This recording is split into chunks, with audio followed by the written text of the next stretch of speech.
Jadi walaupun misalnya kita lihat organ itu bentuknya normal, nah belum tentu fungsinya normal. Gitu. Ada yang terapi untuk kedokteran nuklir itu bentuknya cair ya, iodium radioaktif dan diminumkan dan jadi sumber radiasinya berasal dari luar pasien, katakanlah dari mesin misalnya.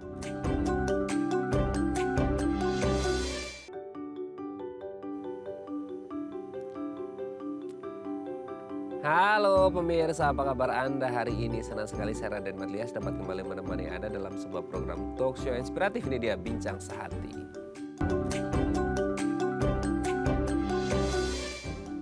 Pemirsa, saya mau tanya deh sebelum kita mulai acara kita hari ini. Apa yang terlintas di pikiran Anda kalau saya menyebut satu kata ini? Nuklir.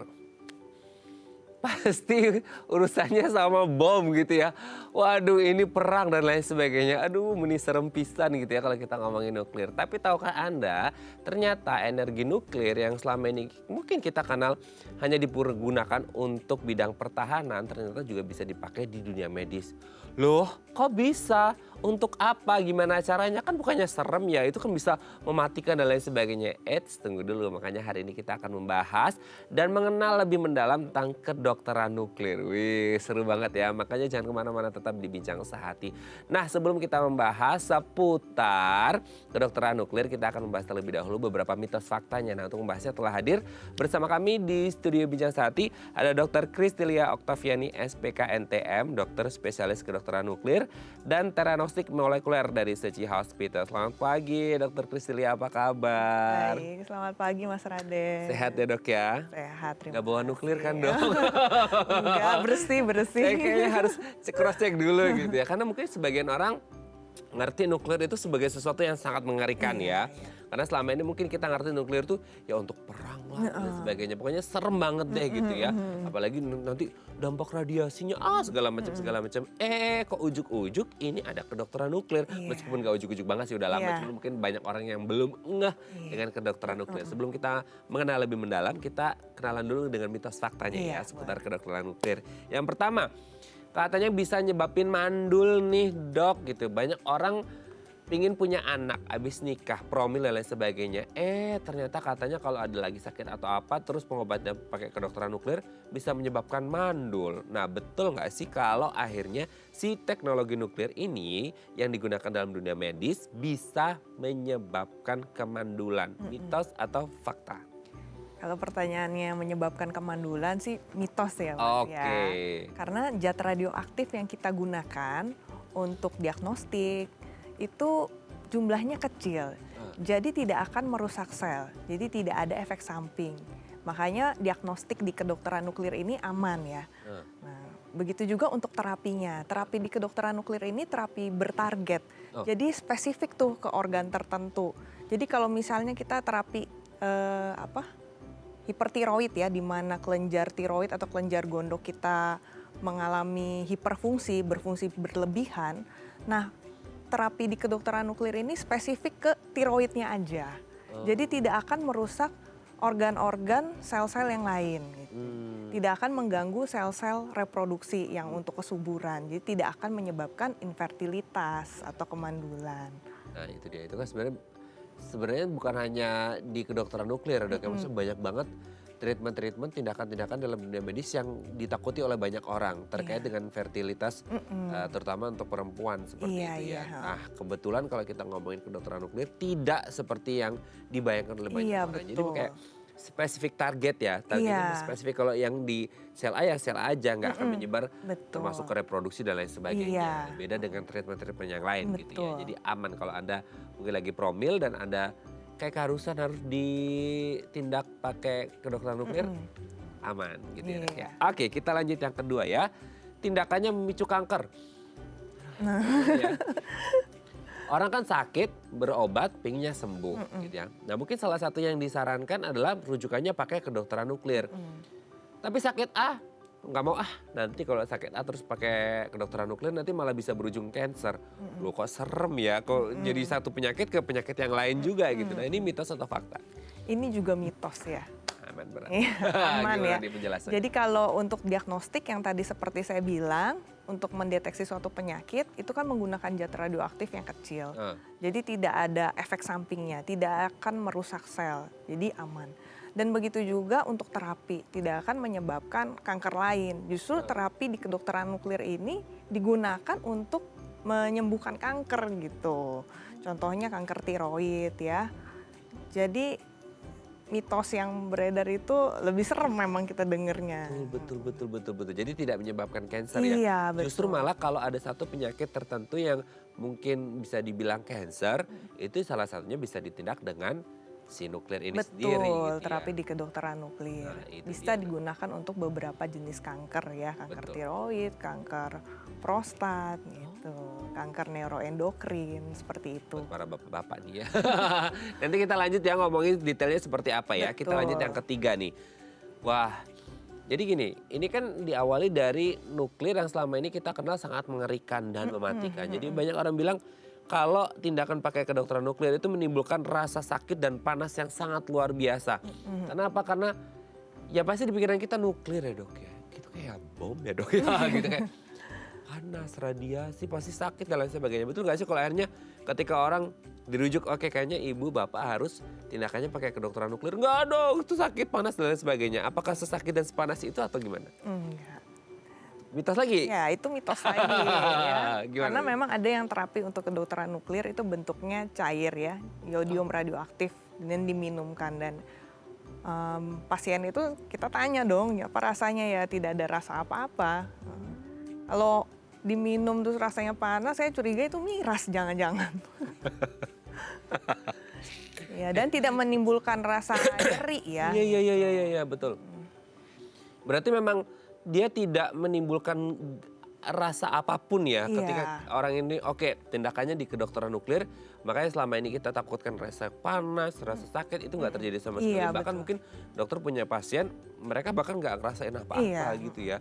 Bener-bener bukan mild lagi, emang bener-bener nggak ada ya, bener-bener tidak, bukan ringan ya, tapi bener-bener nggak ada. Jadi aman kalau Anda misal sakit apa dan harus tindakan melalui kedokteran nuklir. Jadi aman. Oke, kita lanjut yang keempat. Hanya untuk penyakit serius yang parah gitu. Jadi udah harapannya udah bentar lagi udah ya ini mah udah terminal gitu ya. paliatif lah udah gitu udah nggak ada harapan lagi, ya udah dicoba aja terakhir sebagai opsi Z lah gitu yang akhirnya kayak udah pilihan terakhir banget gitu.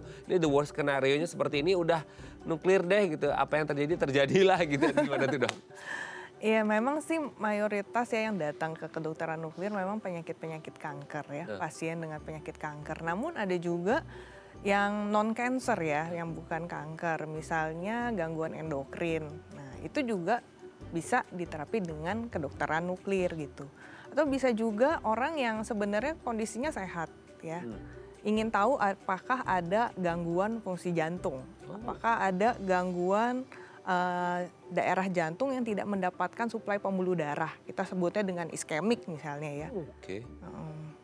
Biasa pola hidupnya sedentary lifestyle ya.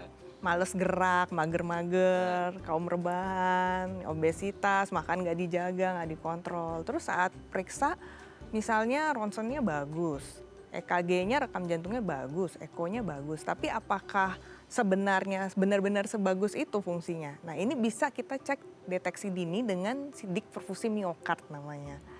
Jadi deteksi dini. Jadi memang kita melihat perubahan metabolik organ tersebut. Dan perubahan metabolik organ selalu mendahului perubahan bentuk atau perubahan anatomi. Jadi walaupun misalnya kita lihat organ itu bentuknya normal, nah belum tentu fungsinya normal gitu. Tapi kalau organ itu sudah berubah bentuknya, sudah hampir dipastikan fungsinya pun sudah terganggu. Oh, dan itu bisa lewat kedokteran nuklir ya? Bisa, jadi tidak hanya orang yang sakitnya parah ya, tapi juga bisa untuk deteksi dini.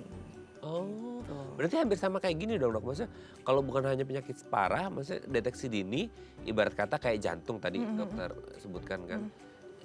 Ibarat kata kalau orang ngomong jantung kan mungkin kalau orang MCU itu EKG aja gitu ya. Tapi berarti kalau kedokteran nuklir itu dia lebih dari sekadar EKG. Maksudnya bisa jadi lanjutannya ke kedokteran nuklir gitu ya? Bisa jadi.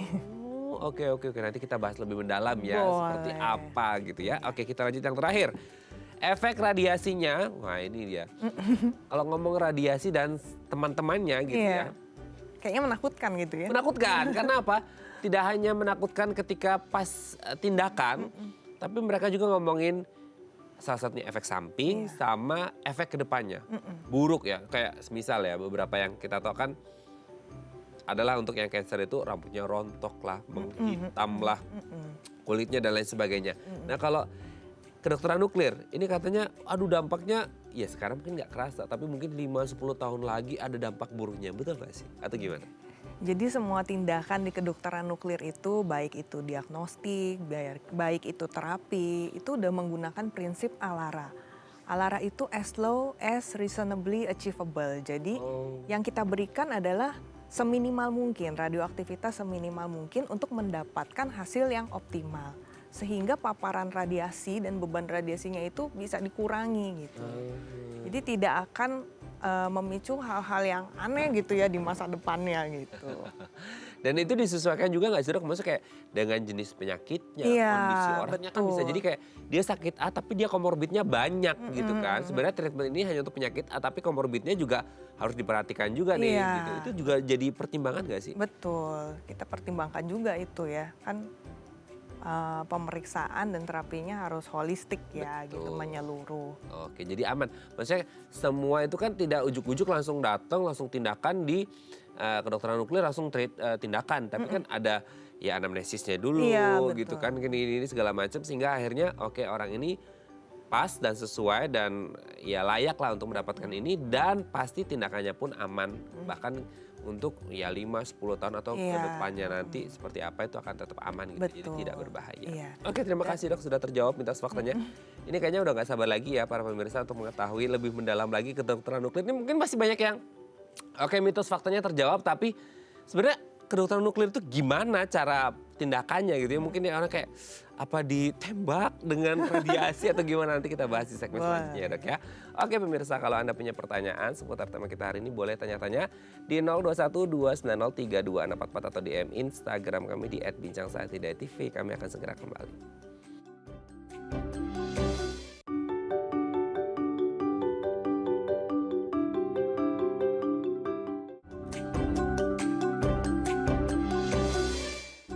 Baik, Anda masih bersama kami di Bincang Saati dan kita masih membahas tema kita hari ini seputar apa? Seputar kedokteran nuklir. Aduh, apa ya itu ya? Jadi kayak ini kayaknya bukan pemirsa aja yang penasaran, saya juga jujur penasaran ya karena sampai detik ini setahu saya ya nuklir itu ya untuk pertahanan, perang dan lain sebagainya. Ternyata ada kedokteran nuklir meskipun kata dokter Kristilia tadi udah lama tapi mungkin kita nggak paham atau belum paham. Nah kalau Anda punya pertanyaan seputar tema kita hari ini boleh tanya-tanya di 0212903244 atau DM Instagram kami di @bincangsaati.tv. Kita masih bersama dengan Dr. Kristilia Oktaviani SPKNTM, dokter spesialis kedokteran nuklir dan teranostik molekuler dari Sechi Hospital. Oke dok, kita mulai dari radiasi. Mungkin banyak orang yang sudah sering dengar lah ya kan tentang terminologi radiasi, istilah radiasi. Tapi mungkin orang kayak, di radiasi itu kayak ditembak sinar gitu ya, kayak serem banget lah intinya gitu. Tapi secara umum dulu, kita ngomong radiasi secara umum itu seperti apa sih? Maksudnya tindakan yang seperti apa dan sebagian besar untuk apa gitu dok? Jadi pengertian umumnya dulu ya, radiasi itu adalah energi yang dipancarkan dari suatu sumber berbentuk gelombang atau partikel berenergi. Nah, jadi pancaran energi nih dari suatu sumber. Sumbernya itu macam-macam, dari alam bisa ya, seperti matahari, tanah gitu ya. Dari benda, dari peralatan elektronik seperti gadget bener-bener, ya iya, gitu bener. ya, handphone. Bisa juga dari tubuh kita sendiri. Iya, bisa. Nah, radiasi itu berdasarkan jenisnya dibagi dua, radiasi pengion dan non pengion. Radiasi non pengion itu yang dalam kehidupan kita sehari-hari ya di lingkungan kita, misalnya dari peralatan elektronik, microwave, dari gawai. Microwave ada radiasi? Iya. Terus dari gadget, infrared, wifi, radiasi pengion itu radiasinya memang lebih besar dan biasanya digunakan di dunia kedokteran. Nah, nuklir nih salah satu yang menggunakan radiasi pengion ini. Yang banyak digunakan di dunia medis adalah radiasi pengion. Pengion ya? Iya. Oke. Tapi kalau secara juga kalau kita ngomongin radiasi, terutama di dunia medis, itu kan mungkin selama ini ya dok ya, sorry koreksi kalau salah. Iya. Mungkin kayak kita taunya ya kemo, radiologi dan segala macam. Itu maksudnya jenis-jenis radiasi kan di dunia medis atau seperti apa sih? Jadi kalau radiasi di dunia medis itu dibagi dua ya. Oh. Radiasi eksterna dan radiasi interna. Oh. Untuk radiasi eksterna itu radiasinya berasal dari luar tubuh pasien. Jadi sumber radiasinya di luar tubuh pasien. Nah ini emang lebih baik dijelaskan oleh teman sejawat di bidang radiasi eksterna ya, radiasi onkologi. Oke. Kalau radiasi interna inilah yang digunakan di kedokteran nuklir. Jadi sumber radioaktifnya, sumber radiasinya itu radioaktif sendiri atau radiofarmaka itu dimasukkan ke dalam tubuh pasien. Jadi tubuh pasien ini yang memancarkan radiasi sinar gamma gitu. Jadi sumber radiasinya berasal dari tubuh pasien. Oh, oke. Ini kalau nalarnya kayak orang awam kayak ada sesuatu yang dimasukkan terus dia menyinari tubuh orang ini dan ditangkap gitu ya. Mungkin seperti itu analoginya seperti itu untuk orang awamnya ya dok ya. Oke, nah itu kan sekilas tentang kedokteran nuklir yang akhirnya kita ngomong radiasinya secara interna atau dari dalam seperti itu. Nah sekarang kalau kita ngomongin kedokteran nuklirnya itu sendiri. Ini kan mungkin kalau dari kedokteran nuklirnya sendiri mungkin udah agak lama ya dok ya. Tapi mungkin banyak terutama orang Indonesia belum familiar gitu dengan kedokteran nuklir. Nah kalau boleh dijelaskan kedokteran nuklir ini yang seperti apa gitu. Kenapa akhirnya menggunakan radiasi yang interna gitu. Sehingga akhirnya mengeluarkan tuh sinar gammanya dan lain sebagainya. Aduh ini kayak menarik banget ya, harus didengerin banget ya. Berapa SKS nih dok? Iya jadi kalau kedokteran nuklir itu adalah spesialisasi kedokteran yang memanfaatkan sumber radiasi terbuka atau radioaktif yang untuk menilai fungsi metabolisme sel sehingga bisa digunakan untuk diagnosis penyakit dan terapi penyakit dan bisa juga digunakan untuk penelitian. Oke dok, ini pertanyaan yang nggak tahu ya, jangan diketawain ya dok. Iya. Mungkin ini mewakili banyak orang juga. Kedokteran nuklir, kan selama ini mungkin kita kenalnya dengan nuklir yang tadi saya bilang ya, untuk perang dan lain sebagainya. Nah tadi kan sudah dijelaskan juga tentang kedokteran nuklir. Boleh tahu nggak sih dok, yang dipakai itu apakah sama dengan yang misalnya di bidang pertahanan itu kah? Maksudnya apa, kandungannya dan lain sebagainya yang sama atau beda? Kalau yang untuk medis itu beda atau gimana? Beda sih ya, kalau untuk medis kita menggunakan zat radioaktif yang sudah disesuaikan gitu. Ya seperti yang tadi saya bilang, ALARA ya prinsipnya. Jadi menggunakan radioaktivitas atau orang bilangnya dosis ya, dosis radioaktifnya gitu ya, radioaktivitas si radioaktif ini dengan sekecil mungkin untuk mencapai hasil yang seoptimal mungkin. Dengan demikian akan mengurangi paparan atau beban radiasinya. Oh oke. Nah berarti dengan apa ya bahasanya, kandungan yang berbeda itu yang akhirnya yang ini memang khusus untuk pertahanan, ini memang khusus untuk kedokteran gitu ya, dan ini pas sudah disesuaikan ya dok ya, dosisnya tadi itu sudah disesuaikan dengan apa yang dibutuhkan di dunia medis. Jadi beda case-nya gitu ya kalau kita ngomongin kedokteran nuklir sama nuklir di bidang pertahanan seperti itu. Nah salah satu juga menarik kalau kita baca-baca seputar kedokteran nuklir itu adalah radiasi terbuka gitu ya. Nah adakah yang tertutup, terbuka? Gimana nih? Kan kita sering, waduh nuklir terbuka lagi. Udah gitu radiasi itu terbuka lagi. Iya kan kayak, aduh gitu. Kalau bahasa Jermannya meniserem pisan. Gimana tuh dok, itu serem banget tuh. Jadi radiasi terbuka yang dimaksud adalah sumber radiasinya dalam hal ini zat radioaktif berupa cairan, berupa gas atau padat yang saat diberikan tidak berada dalam struktur pelindung radiasi khusus. Jadi saat diberikan bisa lewat intravena atau suntikan, bisa juga lewat oral atau diminum, bisa juga dihirup atau ditempel. Sehingga sumber radiasinya berada di tubuh pasien, di dalam tubuh pasien. Oke dok, ini mungkin belum banyak yang begitu paham ya. Maksudnya diminum, diinjek, disuntik atau ditempel. Itu maksudnya gimana? Maksudnya yang diminum itu si zat radioaktifnya, iya. Kenapa ada 3 pilihan itu? Apakah beda penanganannya atau beda manfaatnya atau gimana tuh dok? Iya, itu nanti berbeda-beda ya penggunaannya ya. Untuk penyakitnya juga berbeda-beda gitu. Rata-rata memang yang diberikan kebanyakan secara intravena atau disuntikan. Oh. Baik untuk diagnostik maupun untuk terapi. Oh, tapi ini case-nya mungkin akan berbeda ya ketika maksudnya orang ini sakitnya apa dengan kondisi kesehatan masing-masing pasien pasti akan bisa menentukan gak sih maksudnya kayak ini bisa ditempel, ini bisa diinjeksi intravenanya atau dia diminum gitu atau gimana? Ini tergantung jenisnya ya, jenis penyakitnya juga gitu. Jadi pemberiannya berbeda-beda. Oh, jadi jenis penyakitnya berbeda, penanganannya juga beda-beda gitu ya. Oke, sebelum akhirnya kita tahu jenis penyakitnya dan penanganannya berbeda, berarti ada proses pemeriksaannya dong. Iya, Nah, itu betul. prosesnya gimana? Ya, jadi pasien yang dirujuk ke kedokteran nuklir tentunya pertama kita periksa dulu ya. Untuk pemeriksaan apa ini pasiennya dirujuk ke sini. Kita lihat juga klinisnya, kita lihat kelayakan pasien untuk menjalani pemeriksaan. Setelah itu, setelah kita tahu nih pemeriksaan apa, nah kita akan berikan radiofarmaka atau zat radioaktifnya. Nah, tergantung pemeriksaannya, ada yang kita berikan secara suntikan, ada yang kita berikan secara diminum, ada yang kita berikan secara dihirup. Itu. Nah, setelah anggaplah misalnya disuntikan ya, setelah kita suntikan, zat radioaktif itu akan beredar ke seluruh tubuh si pasien dan akan menuju organ yang ingin kita cari, organ yang ditarget. Jadi spesifik organ tersebut gitu. Nah, setelah itu pasien akan menunggu di ruang tunggu pasca injeksi ya.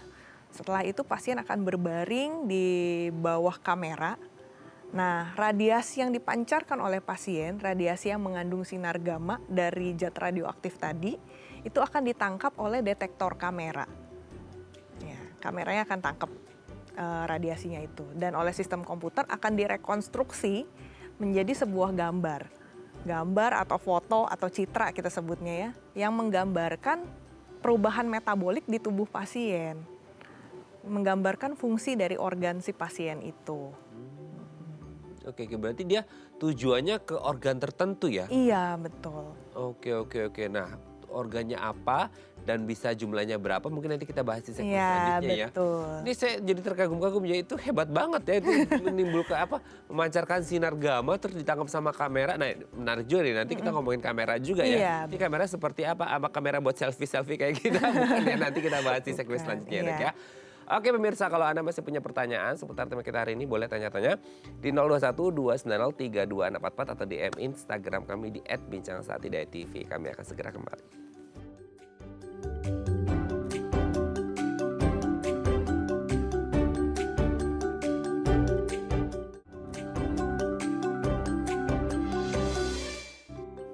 Baik, Anda masih bersama kami di Bincang Sehati. Kita selama break juga ngobrol ya, ternyata sehebat dan sekeren itu kedokteran nuklir. Nah, kalau Anda masih penasaran juga dengan kedokteran nuklir, boleh tanya-tanya di 0212903244 atau DM Instagram kami di @bincangsaatidayatv.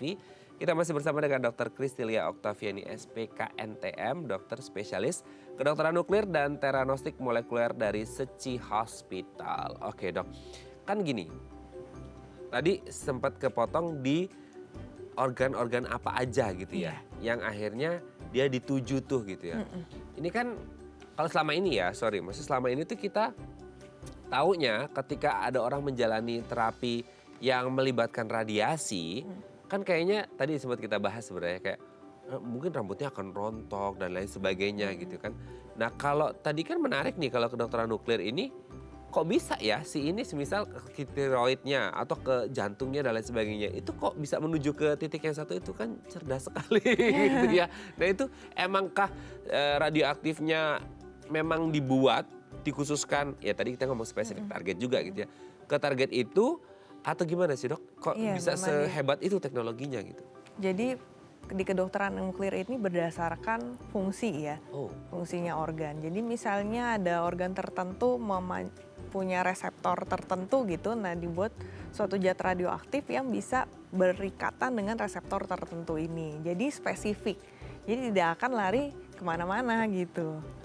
Oke. Jadi memang tertuju, ini memang ke organ ini ya pasti akan mandeknya di organ ini. Nggak akan mungkin dia salah tujuan ya Dok ya? Betul. Nggak akan salah alamat gitu ya. Tapi gini, yang menarik juga mungkin banyak yang masih penasaran juga. Terus bedanya apa nih Dok dengan yang selama ini mungkin kita ngerti ya radiasi, let's say kayak radiologi atau onkologi gitu. Berarti treatmentnya akan jauh beda atau sama atau seperti apa? Karena ini kan beda nih, maksudnya dia spesifik target gitu atau gimana? Jadi kalau misalnya radiologi dan radiasi onkologi itu menggunakan sumber radiasi tertutup ya. Jadi sumber radiasinya berasal dari luar pasien, katakanlah dari mesin misalnya gitu. Nah kalau fokusnya di radiologi itu kebanyakan untuk diagnostik. Ya, hasil gambarnya, fotonya, citranya itu menggambarkan bentuk atau morfologi atau anatomi dari organ tersebut ya. Seperti misalnya ronsen gitu ya, ada gambar paru, ada gambar bentuk jantungnya gitu, anatominya. Nah, kalau untuk radiasi onkologi itu menggunakan radiasi eksterna atau sumber radiasinya dari luar tubuh pasien untuk mengobati sel kanker. Nah, kalau di kedokteran nuklir itu menggunakan sumber radiasi terbuka tadi. Yang saya bilang ya, jadi bisa disuntikan, diminum, ditempel, dihirup. Nah, itu akan masuk ke tubuh pasien, jadinya pasien sumber radiasinya berasal dari tubuh pasien. Nah, nanti yang seperti tadi saya bilang misalnya untuk pencitraan ya, untuk pemeriksaan diagnostik, kita berikan zat radioaktifnya beredar ke seluruh tubuh. Radiasi sinar gamanya ini akan ditangkap oleh kamera di kedokteran nuklir ya, dan menghasilkan gambar yang menunjukkan fungsi si organ tersebut. Jadi kita bisa lihat nih perubahan metabolik organ tersebut gitu ya. Jadi kita bisa menentukan kondisi si pasien, penyakit si pasien. Nah, perlu kita ketahui kalau perubahan metabolik itu selalu mendahului perubahan anatomi. Seperti yang saya tadi bilang ya. Jadi walaupun bentuknya normal, belum tentu sebenarnya fungsinya normal gitu. Oke. Nah, ini kan sudah dijelaskan sedikit banyak seputar kedokteran nuklir. Mungkin masih banyak ada yang penasaran juga. Terus dari penjelasan dokter itu alatnya itu kayak mana sih gitu ya? Alatnya itu seperti apa sih? Mungkin masih banyak yang ngawang. Mungkin yang di rumah sekilas mungkin di layar sudah tampil gitu ya. Tapi kalau alatnya itu yang seperti apa? Mungkin kayak apakah berdiri, tidur, dan lain sebagainya ketika ada pemeriksaan itu atau gimana ya dok? Modalitas utama di kedokteran nuklir itu utamanya ada zat radiofarmakanya dulu ya, zat radioaktif yang memancarkan sinar gamma. Yang kedua adalah kamera gamanya yang menangkap radiasi sinar gamma tersebut sehingga bisa direkonstruksi menjadi suatu citra atau gambar. Gitu. Nah, kamera di kedokteran nuklir itu ada dua, kamera SPECT dan kamera PET. Nah sebelum bahas dua itu ya, ini sebenarnya banyak yang mau dibahas ya, tapi kita bertahap dulu. Yang pertama dari alatnya dulu deh dok, dari kayak apa ya, apakah seperti kayak kalau radiasi itu kan biasanya orang terbaring, terus kemudian disinar dan lain sebagainya. Nah kalau di kedokteran nuklir posisinya maksudnya kayak tidur kah, terus nanti ada yang kayak muter-muter gitu, muter-muter gimana dok? Maksudnya alatnya seperti apa? Iya, alatnya kamera ya seperti itu ya, kameranya bisa berputar-putar ya. Untuk yang spek ya, kameranya bisa berputar-putar 360 derajat. Mayoritas pemeriksaan itu pasien berbaring di bawah kamera. Oke, mungkin seperti ini ya dok ya, ini alatnya nih ya, seperti ini ya. Ini di Suci Hospital ya? Iya betul, ini kamera spek ya. Berarti ini nanti pasien akan baring di... Iya, berbaring telentang. Rata-rata ya, ini berbaring telentang dengan tenang. Prosedurnya sekitar 20-30 menit. Namun ada juga pemeriksaan yang pasiennya bisa duduk gitu, kameranya yang berputar. Oke. Tergantung organ mana yang mau kita periksa. Oke. Ini kan sebenarnya di salah satu alat yang nanti akan kita tampilkan ini, ya. Ini kan ada kayak apa sih, bed gitu ya? Iya. Bed di mana nanti pasien akan berbaring. Terus nanti ada yang muter-muter kayak tadi ya, dari kamera gitu ya. Iya. Oke. Kameranya ini mengandung detektor yang akan menangkap radiasi sinar gamma yang dipancarkan oleh si pasien. Oke ya. Jadi memang posisinya pasien akan berbaring, terus nanti ada kamera yang muter. Iya, gitu. Betul. Oke. Nah, salah satu ngomongin kamera nih. Kameranya itu kan tadi dokter menyebutkan ada SPECT dan PET. Nah itu bedanya apa gitu atau gimana? Iya, jadi sama-sama bisa untuk diagnostik ya kamera ini. Kalau SPECT itu kepanjangan dari single photon emission compute tomography ya. Jadi yang digunakan adalah radiofarmaka atau zat radioaktif yang memancarkan foton. Kalau PET itu positron emission tomography. Jadi kamera ini memakai radiofarmaka yang memancarkan positron. Nah, keduanya ini kita pakai di kedokteran nuklir. Oke. Perbedaannya ya pada komponen kameranya dan zat radiofarmaka yang kita pakai tadi. Oh, oke. Maksudnya apakah pasien bisa memilih atau tergantung kebutuhan? Tergantung kebutuhan, nanti kita sesuaikan. Oh, oke. Tapi selama ini maksudnya adakah yang lebih, maksudnya ini untuk yang parah yang kamera ini kayak ini atau sesuai jenis penyakitnya atau gimana? Sesuai dengan jenis penyakitnya juga ya. Jadi kalau misalnya spek kita gunakan ini banyak ya. Sebenarnya pemeriksaan di kedokteran nuklir itu kan dari kepala sampai kaki bisa kita lakukan. Untuk yang spek saya kasih contoh ya beberapa ya. Kalau bisa untuk penyakit degeneratif, mengetahui ada Parkinson atau tidak gitu. Untuk di mata, untuk namanya dakriosintigrafi, untuk melihat apakah ada sumbatan di saluran air mata. Ya, untuk kelenjar tiroid, kelenjar gondok ini bisa kita lakukan namanya tiroid sintigrafi untuk melihat fungsi kelenjar tiroidnya. Lalu bisa juga ada yang namanya sidik perfusi miokard untuk menilai tadi kesehatan fungsi jantung. Apakah ada daerah yang tidak mendapatkan suplai darah misalnya dari pembuluh darah koronernya. Lalu ada juga sidik ginjal, renografi GFR untuk menilai fungsi kedua ginjal kanan dan ginjal kiri gitu. Ada juga sidik tulang untuk melihat metastasis tulang ya, atau pasien yang dengan nyeri tulang gitu.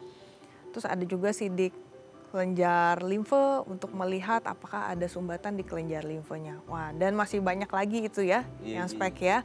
Kalau yang kamera PET memang mayoritas digunakan untuk onkologi, untuk staging, untuk melihat apakah ada metastasis ya. Untuk menilai respon terapi, untuk menilai apakah ini kambuh lagi nggak sih penyakitnya gitu ya. Itu yang di bidang onkologi, di bidang kanker. Tapi bisa juga digunakan di bidang kardiologi, jantung, dan di bidang neurologi. Wih, Gitu. banyak banget ya. Iya. Ternyata sebanyak itu fungsi dari kedokteran nuklir ya, dan Iya. kita baru tahu hari ini. Terima kasih loh dok, ini Iya. jadi terbuka ternyata ada teknologi nuklir untuk dunia medis. Nanti kita lanjut lagi ya di Iya, segmen selanjutnya, ini boleh. menarik banget ya. Oke pemirsa, kalau Anda masih punya pertanyaan seputar tema kita hari ini, boleh tanya-tanya di 021 290 3244 atau DM Instagram kami di @bincangsaati.tv. Kami akan segera kembali.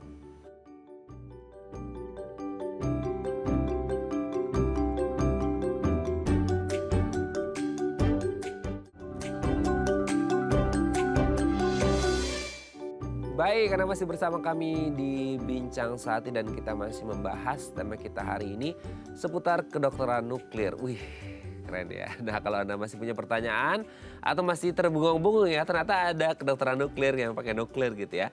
Atau kalau masih tanya-tanya juga boleh di 021 290 3244 atau DM Instagram kami di @bincangsaati.tv. Kita masih bersama dengan Dr. Kristilia Oktaviani, SPKNTM, dokter spesialis kedokteran nuklir dan teranostik molekuler dari Seci Hospital. Oke dok, menarik banget kalau tadi ngomongin kamera ada spek dan PET juga gitu ya. Itu yang wow banget gitu.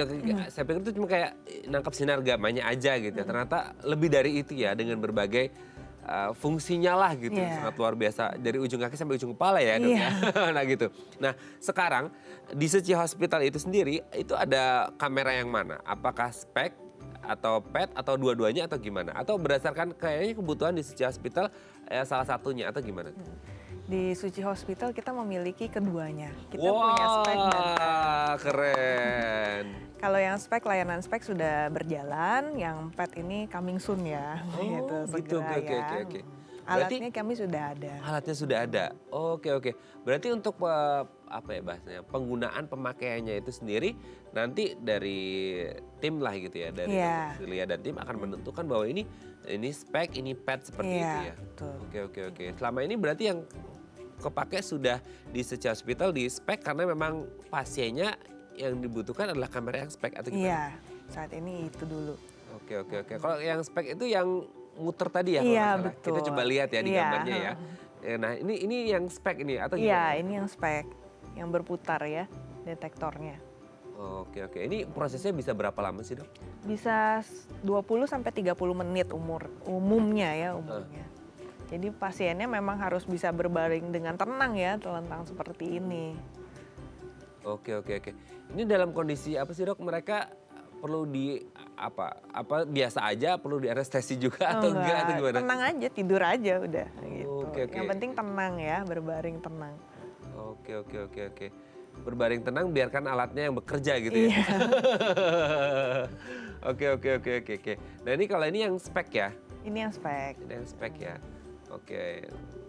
Nah ini alatnya pemirsa, jadi kalau untuk yang masih penasaran ya, ternyata alatnya seperti ini. Berarti itu pasien bener-bener kayak diem aja? Diem Maksudnya aja, tenang hanya aja udah. kalau dia minum berarti dia minum yang tadi itu Zat ya? radioaktif radioaktifnya. ya, nanti radiasi sinar gamma yang dipancarkan oleh tubuh pasien akan ditangkap oleh detektor kamera tersebut dan akan direkonstruksi menjadi sebuah gambar.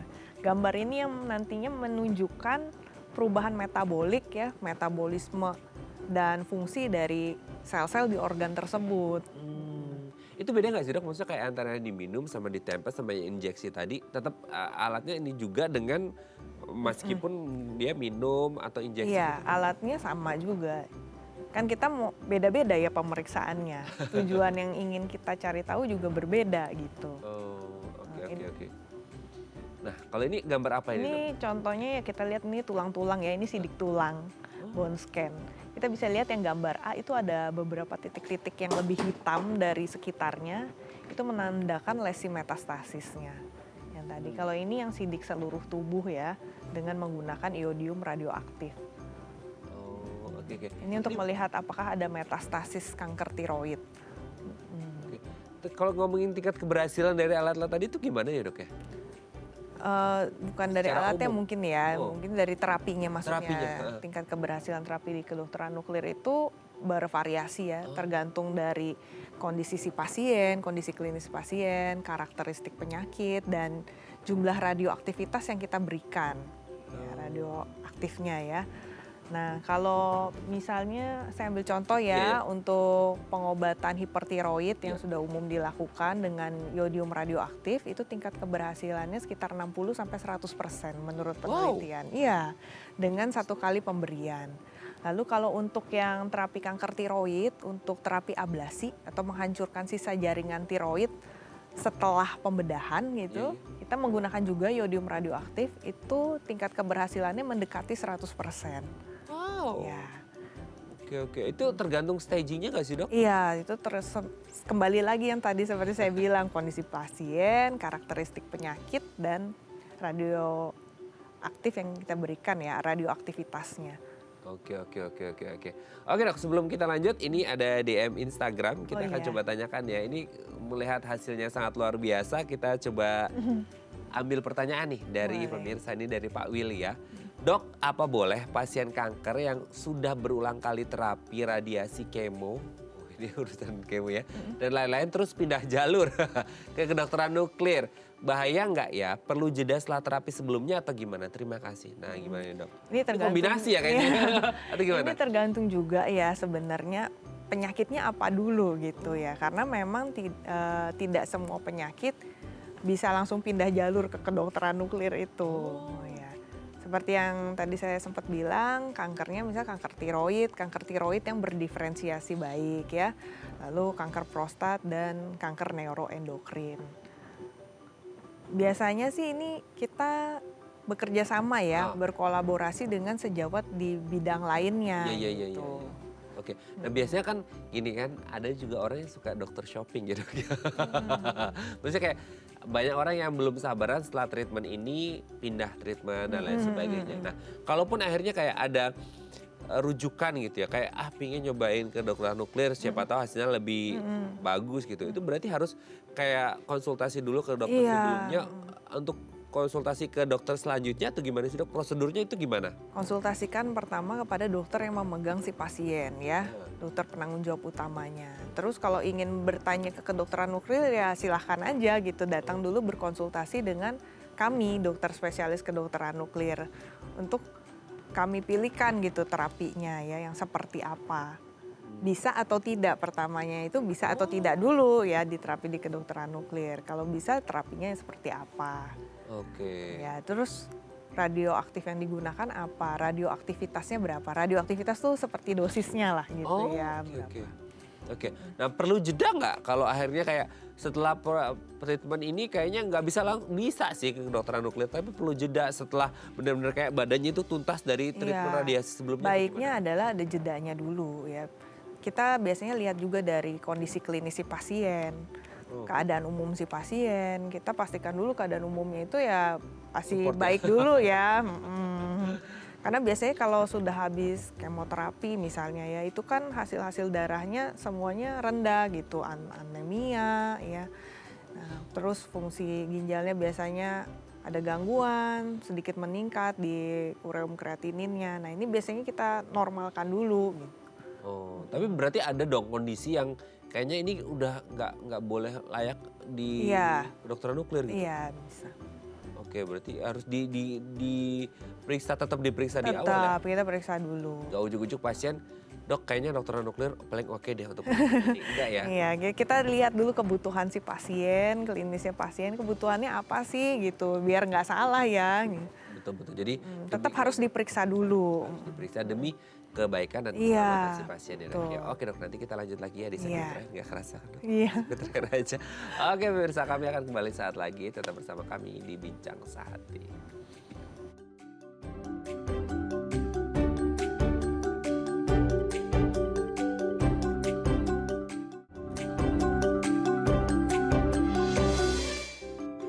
Baik, karena masih bersama kami di Bincang Sehati dan kita masih membahas tema kita hari ini seputar kedokteran nuklir yang sangat menarik sekali. Selama break juga ngobrol terus nih sama dokter Kristilia Oktaviani, SPKNTM, dokter spesialis kedokteran nuklir dan teranostik molekuler dari Seci Hospital. Oke, dok, kalau kita ngomongin tadi kan agak ke penyakit yang serem-serem ya, kanker dan lain sebagainya. Tapi kalau yang menarik adalah justru bagaimana si teknologi kedokteran nuklir ini itu spesifik objek ya, target yang Iya, tadi disampaikan betul. gitu ya.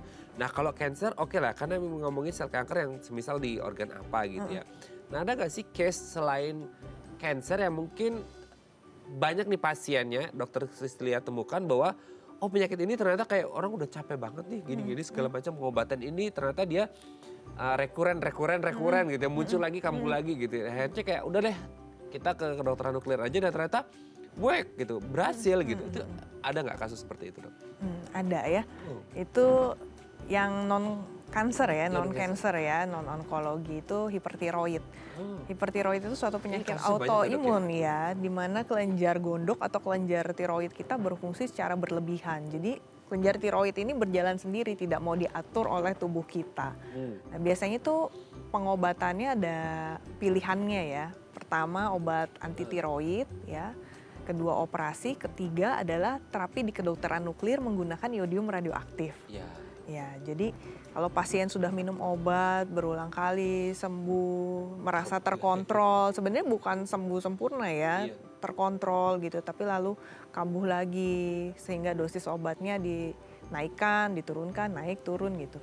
Itu bisa kita lanjutkan ke kedokteran nuklir. Nah ini udah lumayan banyak ya pasiennya ya, tapi tetap nanti kontrol lagi ya ke dokter penyakit dalamnya. Itu diterapi dengan iodium radioaktif. Itu diminumkan, nanti obatnya akan bekerja spesifik ke organ target. Organ targetnya yaitu kelenjar tiroid itu sendiri.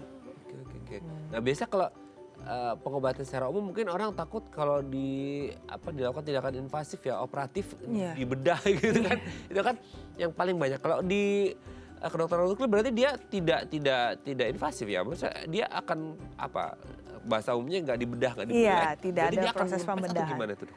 Ya nanti seiring dengan berjalannya waktu kan hormonnya akan pelan-pelan normal ya gitu. Nah itu kelenjar gondoknya akan mengempis. Nah ini untuk solusi yang sangat baik sekali ya untuk mereka yang takut dengan tindakan operasi dok ya. Takut di-black dibedah-bedah seperti itu. Nah sebenarnya entah itu oke lah itu kan non cancer ya. Kalau ngomongin cancer dan non cancer, kalau ngomongin tentang tindakan kedokteran nuklir itu sebenarnya setelah perawatan, setelah tindakan, ada kayak perawatan khusus nggak sih yang kayak harus ada do's and don'ts-nya yang boleh dan tidak boleh? Kan takutnya orang kepikiran kayak, wih kalau terapi radiasi nanti orangnya ke bawah mana radiasinya ke bawah nih gitu. Kita kan ya pikiran banyak orang lah, termasuk orang awam. Itu gimana tuh? Ini tergantung dari jenis penyakitnya, tergantung dari radioaktif yang kita berikan dan radioaktivitas ya atau dosisnya yang kita berikan. Jadi kalau misalnya nih saya kasih contoh lagi ya Mas, kalau yang hipertiroid kita menggunakan yodium radioaktifnya dengan dosis yang kecil gitu. Jadi pasiennya tidak perlu rawat inap, pasiennya rawat jalan gitu. Kalau misalnya kasusnya kanker tiroid, ya dengan metastasis misalnya dengan ada penyebaran gitu. Nah ini kita membutuhkan yodium radioaktif dengan radioaktivitas yang lebih besar. Nah, pasiennya biasanya ini kita rawat dulu, kita rawat isolasi di rumah sakit. Lalu kita pulangkan setelah paparan radiasi untuk lingkungan sekitarnya itu aman gitu. Kita tunggu sampai paparan radiasinya turun dulu. Berarti ada yang perlu persiapan khusus gitu nggak sih dok? Atau apa? Maksudnya berarti ada kayak apa ya bahasanya kriterianya gitu segala macam. Terus pasca tindakan juga harus dievaluasi gitu-gitu. Ada detailnya gitu sih dok? Ada nanti, tergantung lagi yang tadi saya bilang, tergantung jenis penyakitnya. Biasanya kita akan edukasi sih ke pasiennya ya, jenis penyakitnya, radiofarmaka yang kita berikan, dan radioaktivitasnya. Kita edukasi dulu nanti pasiennya.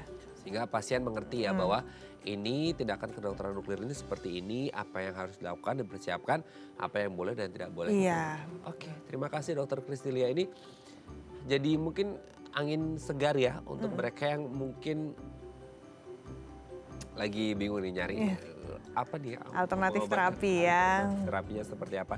Semoga nanti bisa datang ke Dokter Christilia ya para pasien ini dan menggunakan teknologi kedokteran nuklir yang ada di Suci Hospital. Iya. Terima kasih Dokter Christilia. Sama-sama, Sehat terus. Mas Raden. Salam untuk keluarga dan teman-teman di Suci Hospital. Selamat pagi. Oke pemirsa, itu tadi perbincangan kita dengan Dokter Christilia. Semoga bermanfaat ya, dan jangan lupa untuk terus menyaksikan konten-konten inspiratif kami di platform The iPlus. Saya Raden Madias pamit, sampai jumpa dan selamat kembali beraktivitas di hari Rabu yang indah ini. Ingat jaga kesehatan Anda, kalau sakit boleh coba teknologi kedokteran nuklir. Sampai jumpa. Terima kasih.